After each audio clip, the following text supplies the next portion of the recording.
Yo le bon agnon, j'espère que vous allez bien, bienvenue dans une nouvelle vidéo. Aujourd'hui on va manger des snacks. Bon, comme ça se voit un petit peu avec mon physique, hein, je déteste manger, je déteste faire de la cuisine et surtout je déteste les légumes. Mais s'il y a bien une chose que j'adore faire lorsque je vais faire mes courses, c'est remplir mon caddie de snacks. Des snacks salés, des snacks sucrés, du popcorn, enfin bref, tous les trucs qui ne sont pas bons pour le corps. Eh bien j'en achète en masse et puis je les mange tous les jours directement dans mon appart. Et je me suis dit aujourd'hui pourquoi pas faire une petite vidéo où on va vous présenter 5 snacks un petit peu what the fuck. Alors ce sont tous des snacks coréens, ou en tout cas des snacks qui se vendent en Corée du Sud, et qui sont un petit peu what the fuck. Pourquoi? Parce que soit c'est au niveau du goût, soit c'est au niveau du visuel, soit ils ont fait un petit mélange bizarre au niveau des goûts. Bref, on va pas passer plus de temps sur ça, je vous présente les produits que j'ai achetés.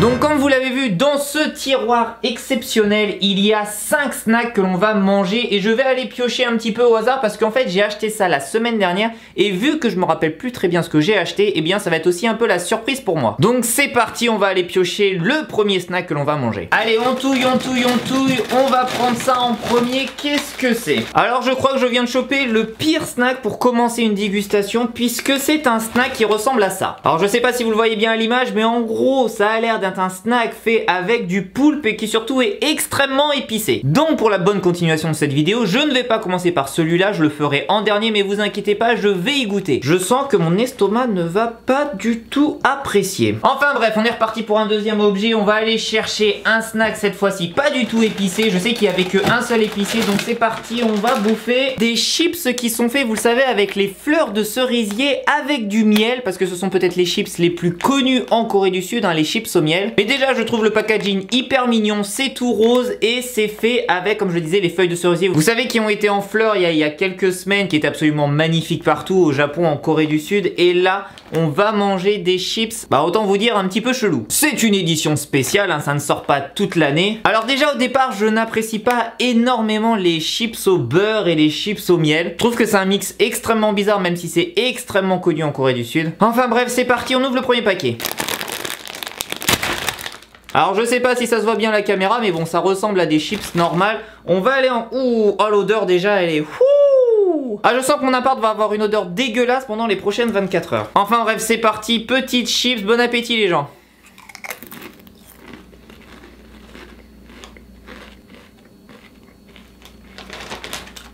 Alors au départ je déteste les chips originales qui sont au beurre et au miel. Et en effet il y a un petit goût qui a été rajouté, hein. Bon, on apprend que c'est notamment les fleurs de cerisier, mais alors c'est absolument pas bon, je déteste ça. Mais si vous adorez au départ les chips classiques miel beurre, bah peut-être que vous apprécierez ce petit goût en plus, hein, qui se rajoute. C'est vraiment extrêmement compliqué de vous dire vraiment à quoi ça ressemble. Donc bon, clairement celui-là je lui mettrai une note de 2 ou 3 sur 10, hein, vraiment pas plus. Bon, j'espère qu'on va aller chercher quelque chose d'un petit peu plus bon. On va aller chercher le deuxième snack que l'on va manger. On ouvre comme d'habitude notre petit tiroir, on touille à l'intérieur et on va chercher des shimkumkon. Vous savez, c'est lorsque vous êtes amoureux ou lorsque vous avez un sentiment d'amour absolument exceptionnel, ce petit battement de cœur que vous avez, eh bien en coréen ça se dit shimkum. Et là en gros, et je pense que vous le voyez bien à la caméra, c'est une sorte de cœur. Voilà, c'est un snack en forme de cœur qui a l'air d'avoir le goût de fraise. Donc bon, je sais pas trop ce que ça va donner, je sais pas si ça va être extrêmement bon, mais c'est parti pour l'ouverture et la dégustation.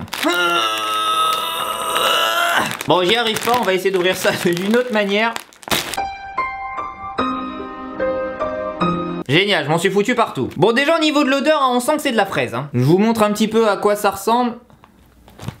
Donc c'est vraiment des snacks qui sont en forme de cœur.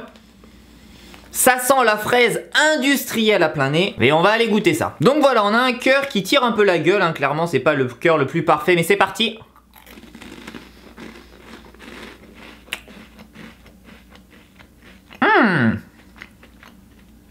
Celui-là il est bon. Celui-là j'aime bien, c'est sucré, c'est pas des goûts bizarres.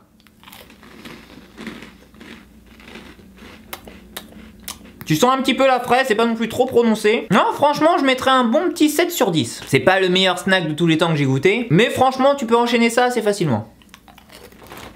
Non, donc vraiment pas mal. Bon, tu sens que c'est industriel, hein. Tu sens que c'est pas la fraise du jardin que tu viens de cueillir. Mais c'est ok, je sens que l'amour rentre en moi. Donc franchement, c'est plutôt une bonne surprise, hein. Ces snacks en forme de cœur au goût de fraise, franchement, c'était pas mauvais. Bon, on est parti pour le troisième, enfin plutôt quatrième, vu que vous le savez, les trucs épicés, on va le manger en dernier. On va aller chercher le quatrième snack.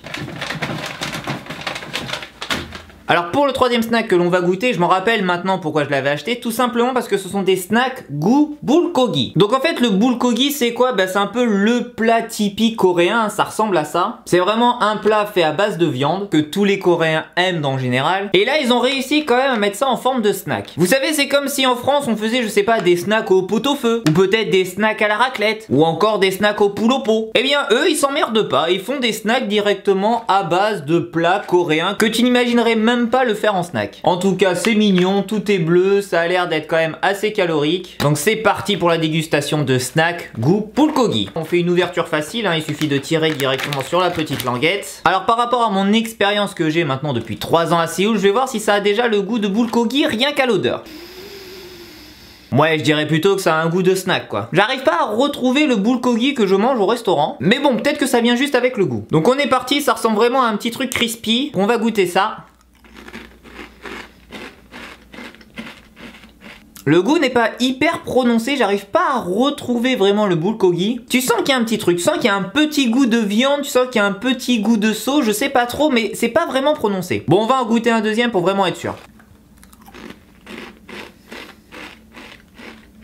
En tout cas, ce qui est sûr, c'est que c'est hyper bon. Mais franchement, ça devant un film, c'est parfait. Non, franchement, super bonne surprise. Je vais manger ça aujourd'hui parce que je trouve que ça a un goût vraiment plaisant. Et je sais pas, peut-être appel à tous les industriels de France qui voudraient de nouveaux snacks. Essayez peut-être les snacks au poule au pot. Essayez peut-être les snacks au magret de canard. Je pense que ça pourrait faire un carton. Le dernier snack que l'on a dans le tiroir est un petit clin d'œil à la K-pop. Hein. Vous le savez, lorsque l'on habite en Corée du Sud, vous ne pouvez pas passer à côté de la K-pop. J'adore la K-pop, j'adore la musique. Et ce dernier snack, eh bien, est en relation avec la K-pop. En fait, le snack que je vais vous présenter est extrêmement connu mondialement puisqu'il s'agit d'Oreo. Et en fait, en Corée du Sud, Oreo a réussi à faire un partenariat avec Red Velvet pour sortir les Oreo Red Velvet. Alors, je sais pas si vous le voyez bien à la caméra, mais juste ici, il y a écrit Red Velvet. Donc Oreo, ça vous connaissez tous, hein, ce n'est pas une marque coréenne. Mais en tout cas, ça c'est vendu en Corée du Sud. Goût Red Velvet avec écrit Sandwich Cookie. Donc je sais pas du tout quel va être le goût de ces Oreo. Mais bon, voilà, petit clin d'œil à la K-pop comme toujours dans mes vidéos. Donc on ouvre ça. J'en goûte un et je vous dis ce que j'en pense.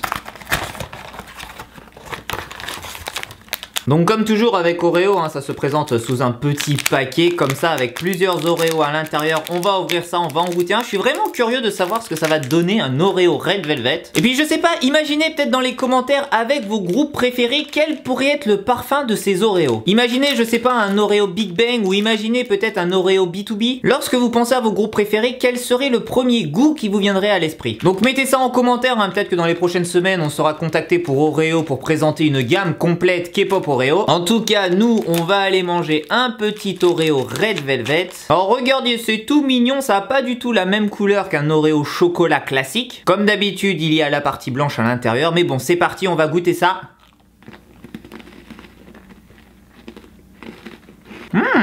Par contre, c'est dur à manger les Oreos. Hein. Comme toujours, hein, il faut mettre à peu près 3 minutes pour terminer un Oreo. Hein. Il n'y a pas vraiment de goût particulier, on sent un petit peu le cookie. Mais peut-être que j'aurais préféré voir, je sais pas, un goût plutôt fruité, un fruit rouge peut-être. Parce que quand on pense au Red Velvet, bien évidemment, en tout cas moi personnellement, je pense plutôt à un fruit rouge. Il n'y a pas vraiment de goût différent par rapport à l'Oreo classique, un petit peu moins prononcé que l'Oreo classique. Mais en tout cas, franchement, c'est une réussite. Donc si vous aussi, peut-être vous êtes en Corée et que vous voulez manger du Red Velvet, eh bien, allez manger ces Oreo Red Velvet. Et là, pour terminer cette vidéo, on va prendre le snack qui me fait extrêmement peur puisque c'est fait à base de poulpe, puisque en plus c'est épicé à mort. On va goûter ça et si je meurs juste avant la fin de la vidéo, bah elle se coupera de toute façon directement.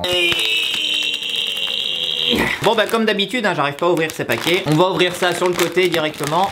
Alors au niveau de l'odeur, on sent pas trop le poulpe. On sent déjà que ça va être un petit peu épicé, hein. Ça me taquine un peu la narine. Si vous voulez regarder un petit peu à l'intérieur, ça ressemble à des gros cubes gonflés. On va en prendre un et je pense qu'on va en manger juste un. Mais bref, on va goûter ça.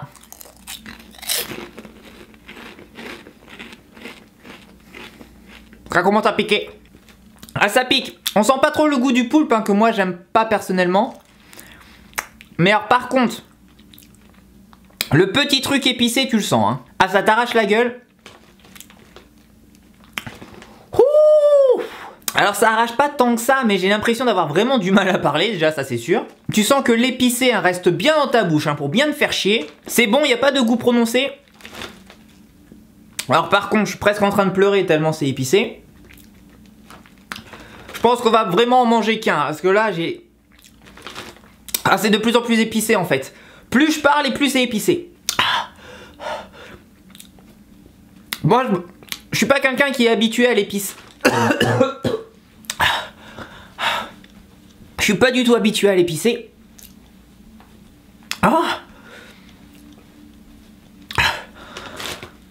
Je pensais que ça allait vraiment piquer un tout petit peu. En fait, je sais pas si c'est parce que plus je respire, plus c'est piqué. Bon, en tout cas, bien évidemment, on n'en mangera qu'un. Et je le disais, hein, je voulais le garder pour la fin parce que clairement, si je devais bouffer le reste après ça, à part goûter de l'épicé, j'aurais pas senti autre chose. Hein. Donc bref, j'espère que cette vidéo vous aura plu. Hein. Je ne vais pas en manger plus tellement c'est épicé, mais vraiment, j'espère que ça vous aura en tout cas fait rigoler. J'espère que vous avez découvert peut-être 5 snacks un peu what the fuck que vous pouvez trouver en Corée du Sud. Nous on se retrouve dans les prochains jours parce que là je pense qu'il me faut 3 jours tranquilles sans plus rien bouffer du tout. On se retrouve la prochaine fois pour une nouvelle vidéo. Neil Tashiman Nayon. Annyeong.